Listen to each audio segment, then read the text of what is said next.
Good morning. Welcome to Krishna's classroom. We take up the next episode, which deals with the regularity of Borel measures. Right? The last lecture we also considered this problem. So, what did we have? What we have proved is this. Suppose X is a locally compact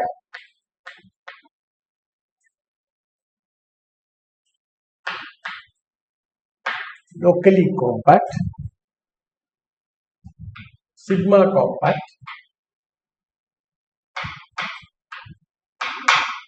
Hausdorff space.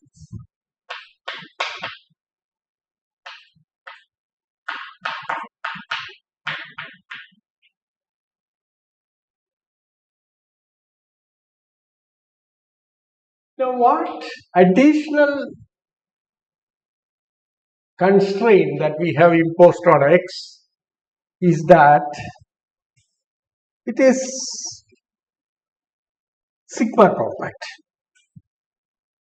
I don't want to explain what it is, we have already considered it.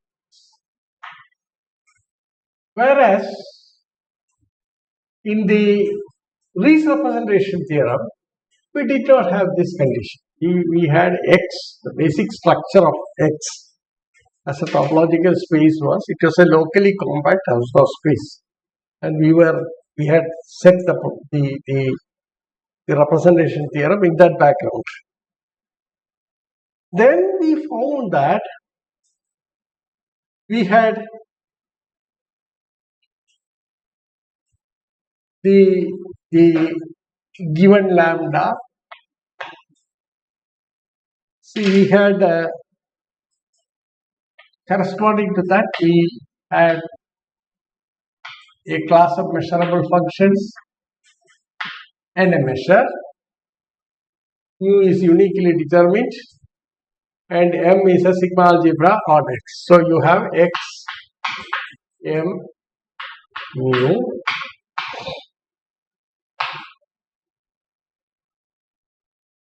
Then we had these two properties, namely that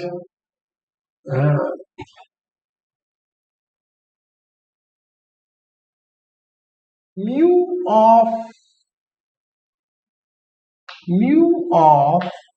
E equal to infimum of mu of V open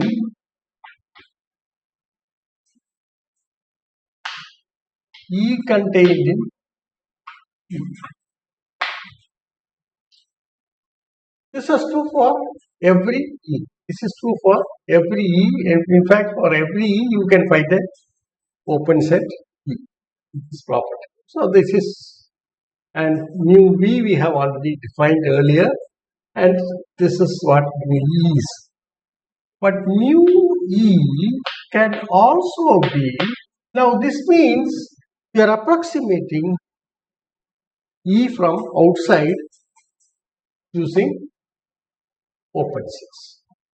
Now mu E is also equal to supremum of mu of K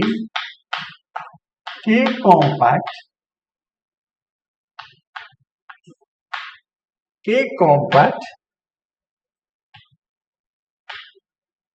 K contained in E, provided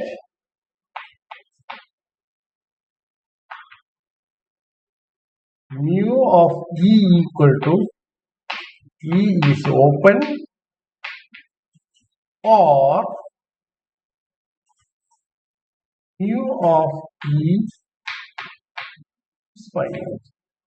So under these two conditions, or any of these two conditions, this is true. So that means approximation from within using compact sets. So we said that every subset can be approximated in terms of mu from outside using open sets. I mean, there was no problem about it at all, in particular for all E belonging to M. Whereas from within, if you want to approximate using compact sets, then you require two conditions. I mean, one of the two conditions, namely either E should be open or mu E should be finite. Okay, so this was the scenario that we had for Riesz representation. Then we asked the question, how one could remove this requirement. How one could remove this requirement, especially when this is okay. This is how one could remove this condition. That is the problem that we have looked at. And then we found that cannot happen without some additional conditions. So we assumed X sigma compact.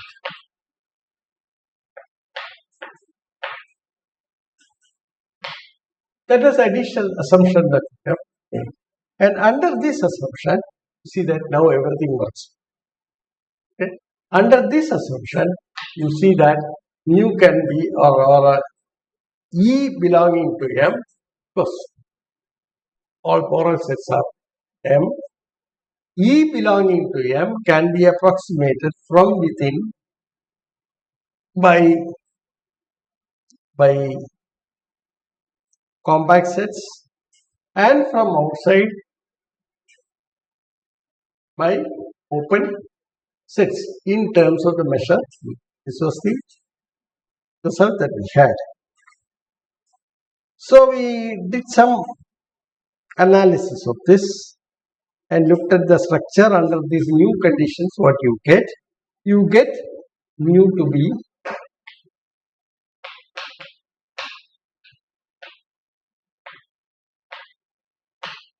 that means mu is inner regular as well as outer regular. Outer regular means can be approximated by open sets.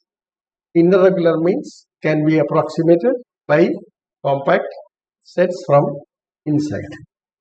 So, if both these are true, then you say U is regular. This is where we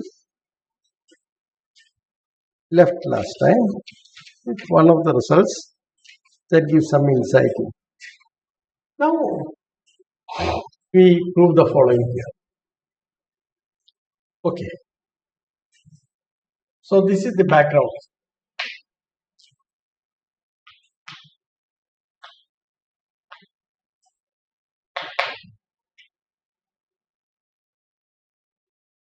Let be a locally compact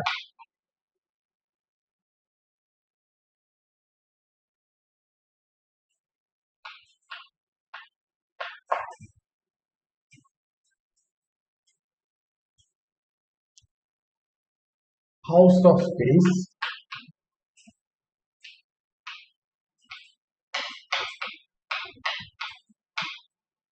this much is what is there in the Riesz representation, where every open set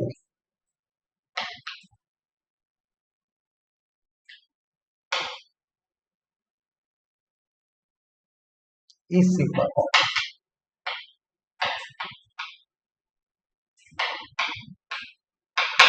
So this is the condition. Every open set is sigma compact. Let lambda be any positive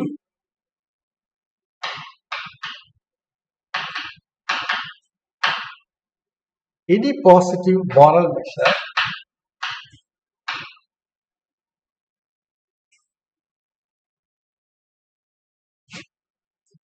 on X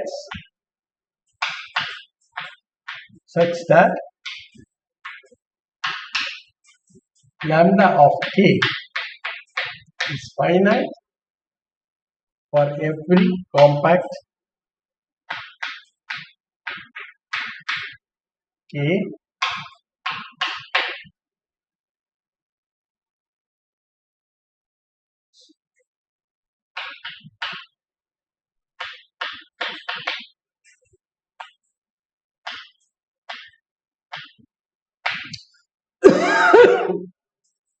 How do we prove this? How we prove this is as follows. Starting from lambda, you will construct a linear function on CCX. So that's the style proof.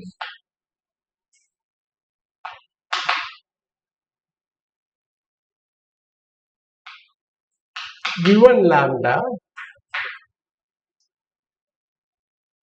a positive measure,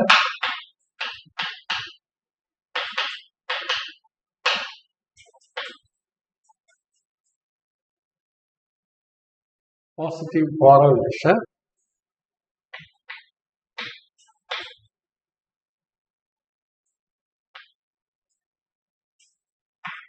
it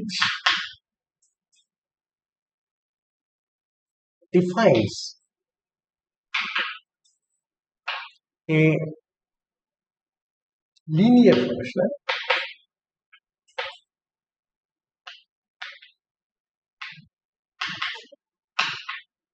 on CCX as by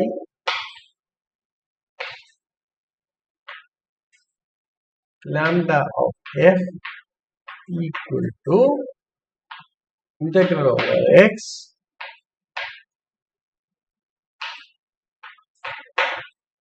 f d lambda. Now you can show that this is then lambda is a positive linear function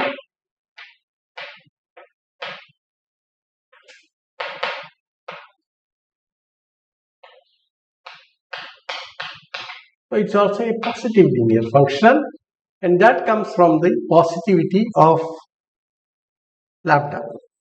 Okay.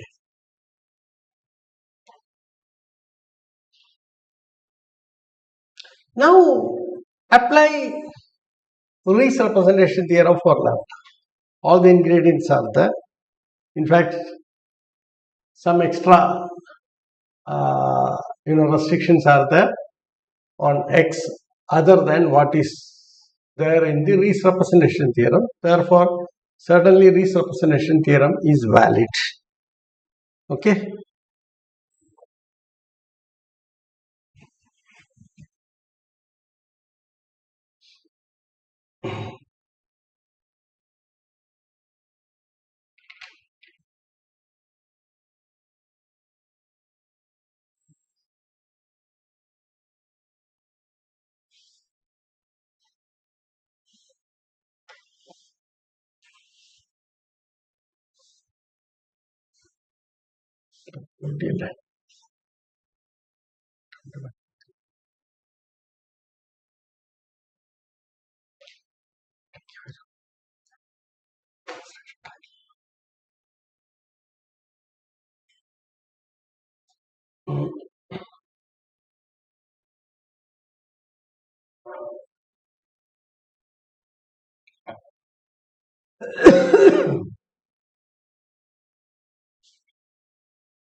Representation theorem.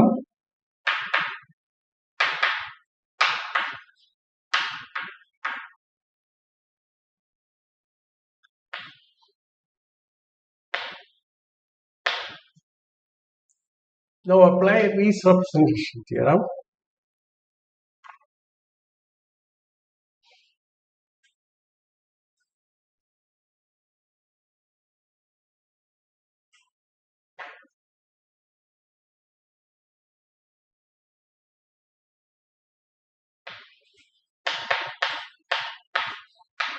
lambda.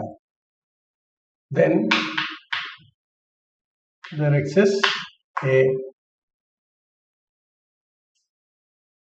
regular measure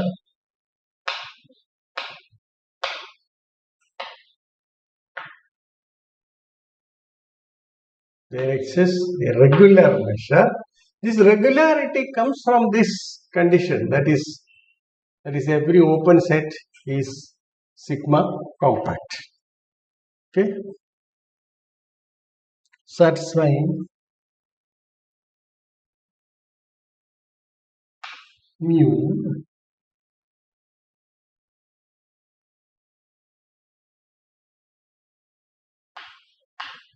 such that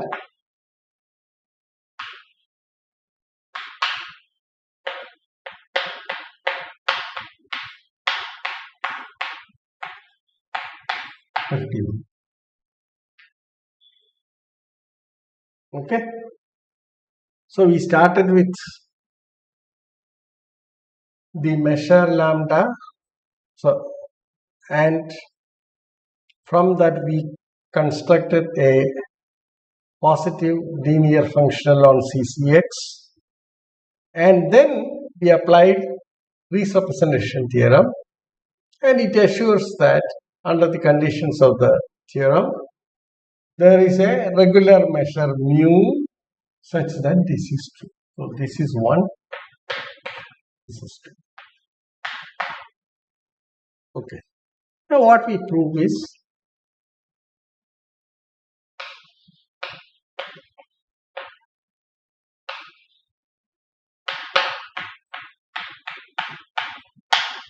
lambda is equal to. So that what happens? Okay. Mu is a regular measure. And if lambda is equal to mu, then lambda is a regular measure. Okay. So that's what we want to. So let us begin with this. So let V be open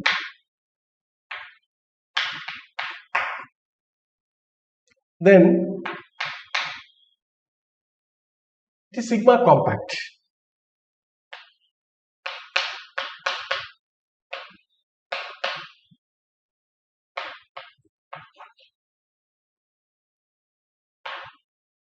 Which implies V is equal to union 1 to infinity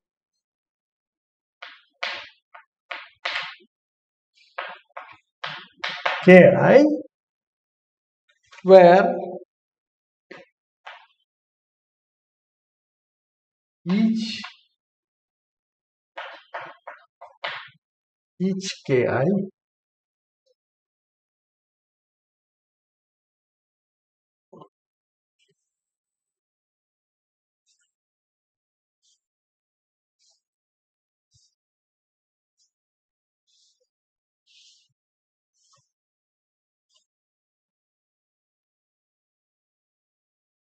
where each Ki is compact or I equal to 1 to infinity. There we have applied the fact that all open sets are sigma compact.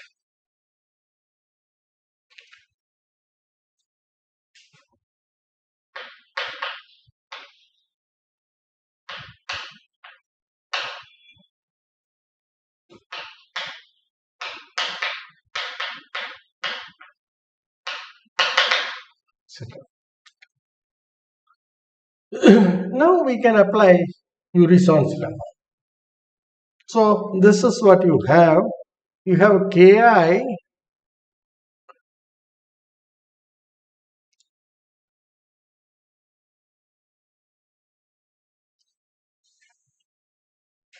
on one side you have Ki. Now Ki is contained in V.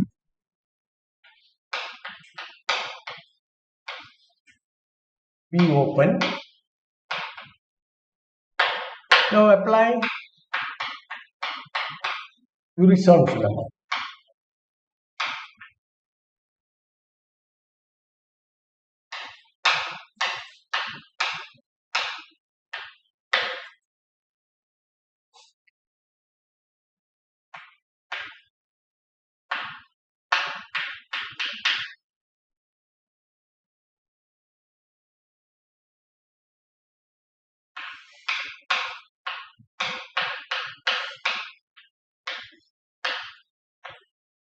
such that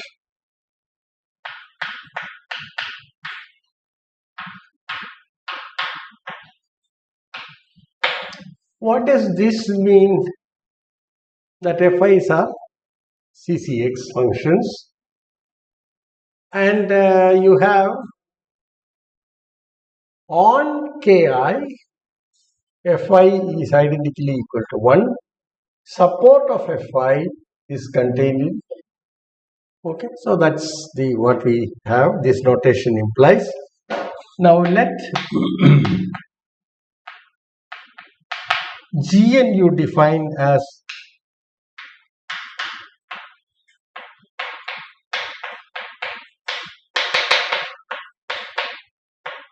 Fi.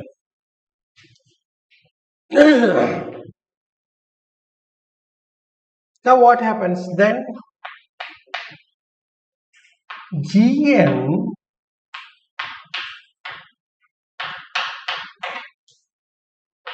for every that is true. Does not require much to paint this. Second condition is Gn increases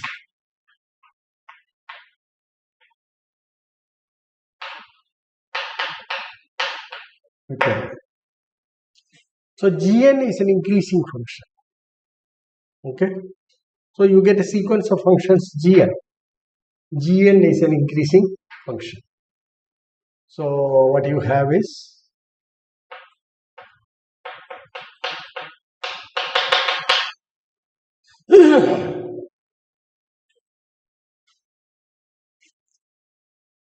and what happens? What is the limit of that? Now Gn increases to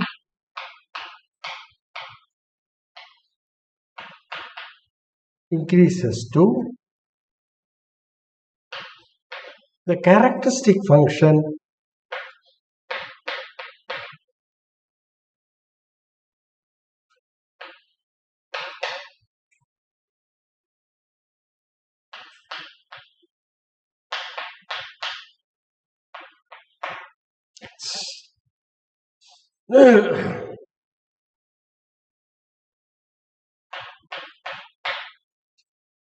so this eventually becomes chi v x. That means for all x belonging to v, it becomes 1, and otherwise it is 0. If x is in the v complement, then it is 0. Okay, so that's the function that emerges out of it. I mean, that's quite easy to see how this monotonically increasing function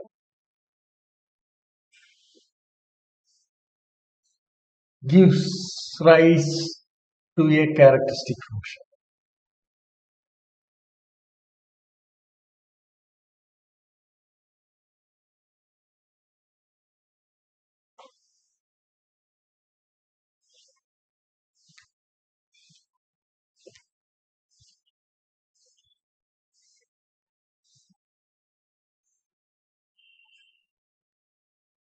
Because you see that the maximum value of Fi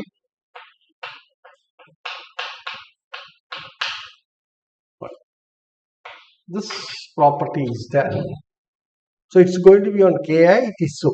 So now you see, if you take Vi, okay, if you take V is now the union of, countable union of Ki's. Okay, that is sigma compact. Therefore, if you take any x, it is in some Ki. So the maximum value, the function Gi can take is equal to 1. That's how it comes.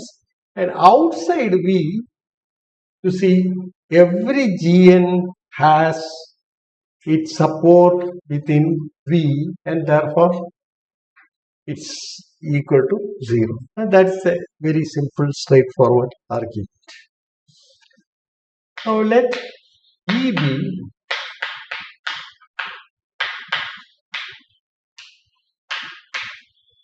be a Borel set. That means either it is F sigma or G delta or F sigma sigma, F sigma delta, or all these combinations, okay, or an element of the smallest sigma algebra that contains the topology, okay, right.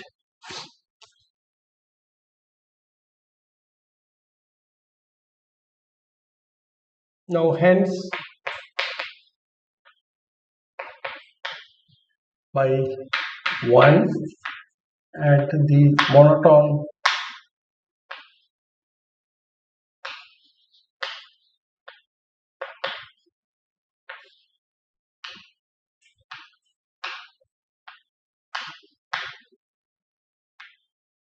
so we are taking this lambda v is actually equal to what? This is integral over x chi v d lambda, okay, and that's equal to limit, because you can interchange the integration and limiting process using monotone convergence theorem.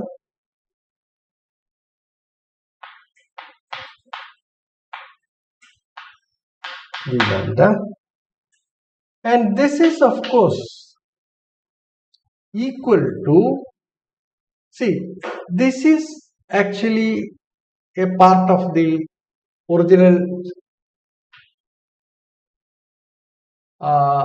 capital lambda that we have looked at, and therefore what happens? You get this as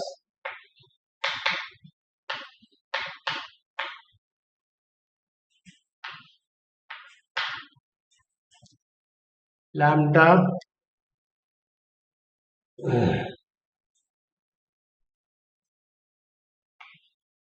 gn, and what is that? That's equal to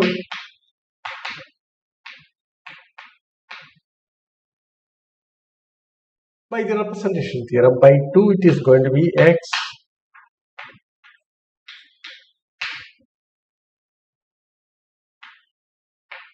gn dv, and what is that? This is equal to mu of v, okay, because this can be go inside and you get chi v d lambda, so this is equal to chi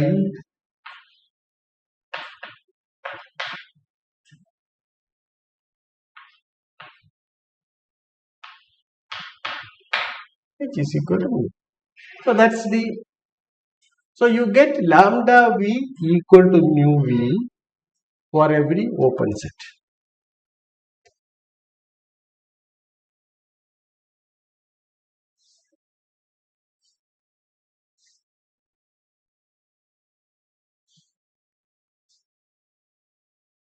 Thus we have shown that on open sets lambda and mu decide.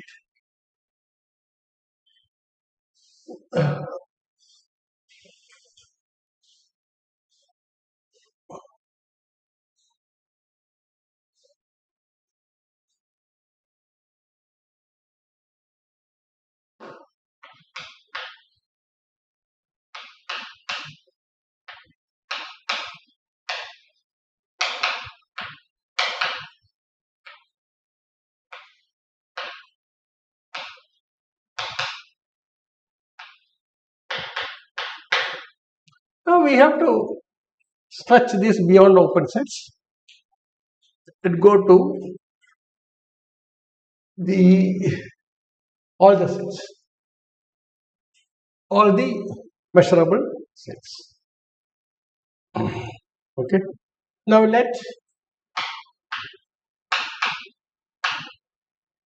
claim the next stage.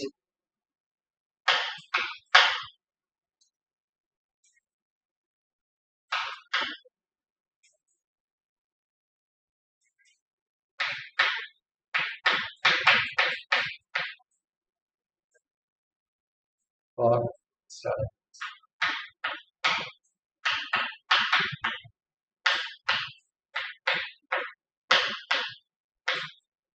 For every E, a Borel set.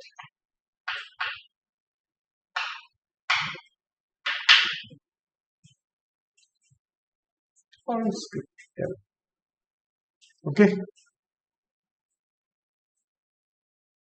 So let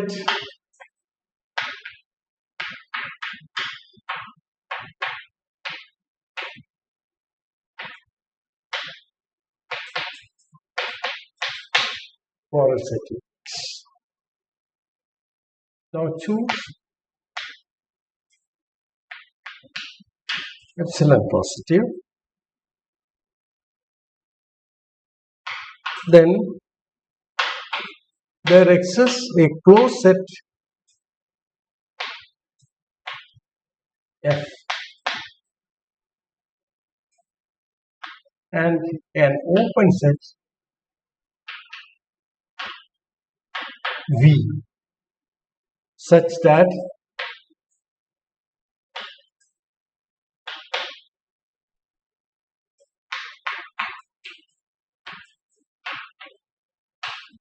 B and mu of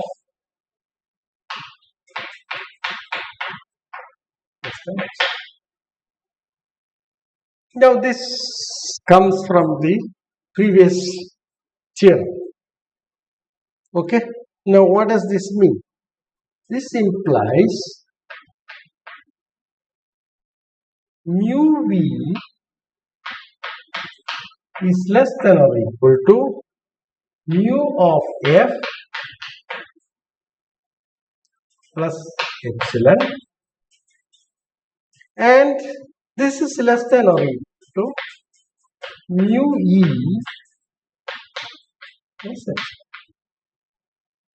because F is contained in E, therefore this inequality holds.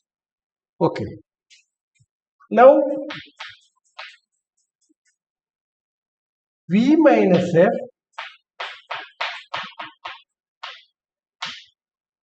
this is because F is contained in F is closed, contained in V.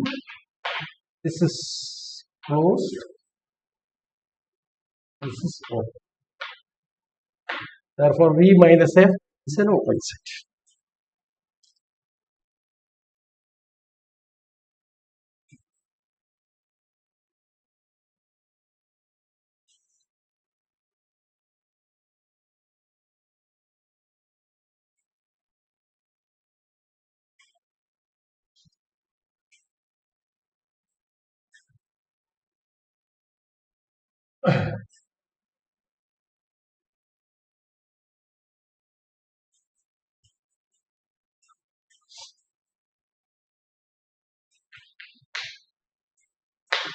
Therefore, by 2 by 3 is something which we have not marked.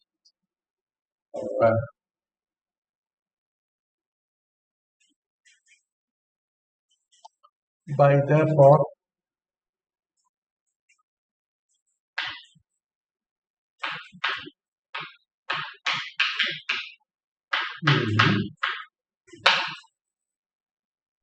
by lambda V equal to V, we have for all open V, we have mu of V minus F is less than epsilon, which implies lambda V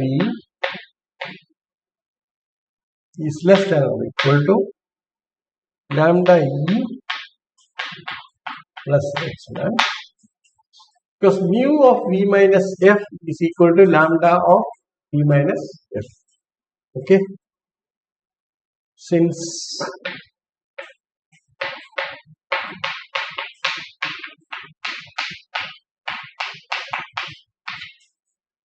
That's the reason for that.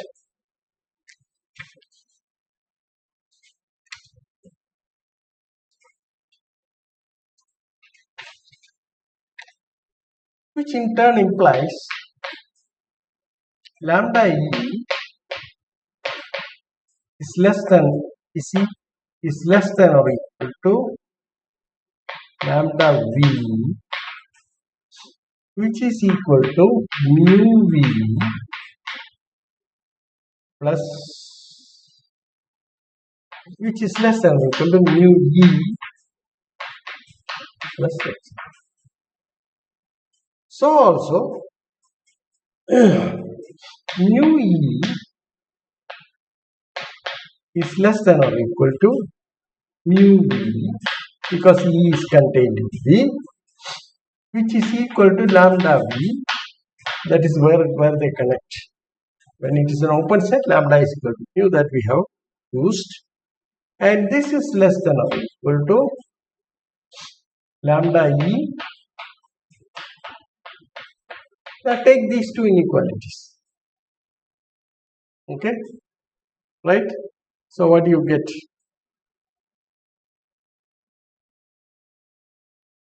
So using these two inequalities, we obtain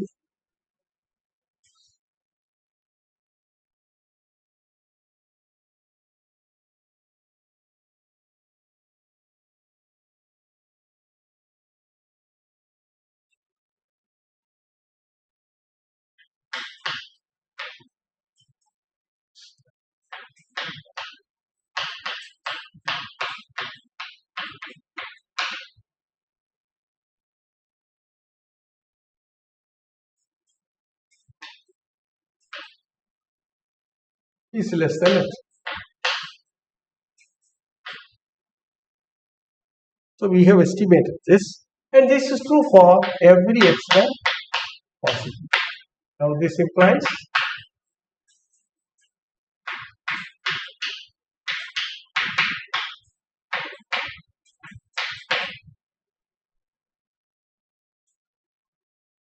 thus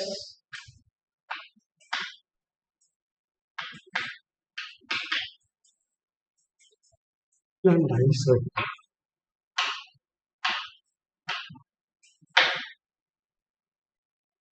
Okay, so that completes the. Make a remark.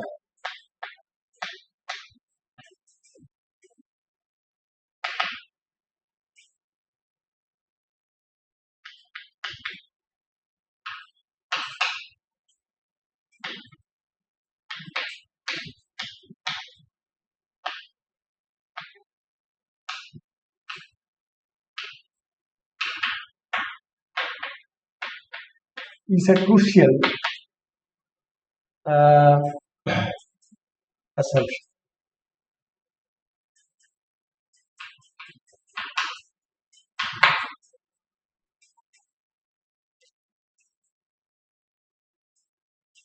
There are examples where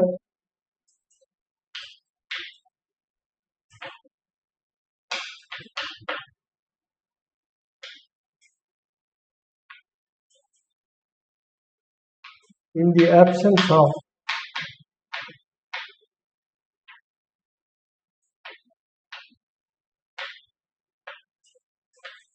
such an assumption,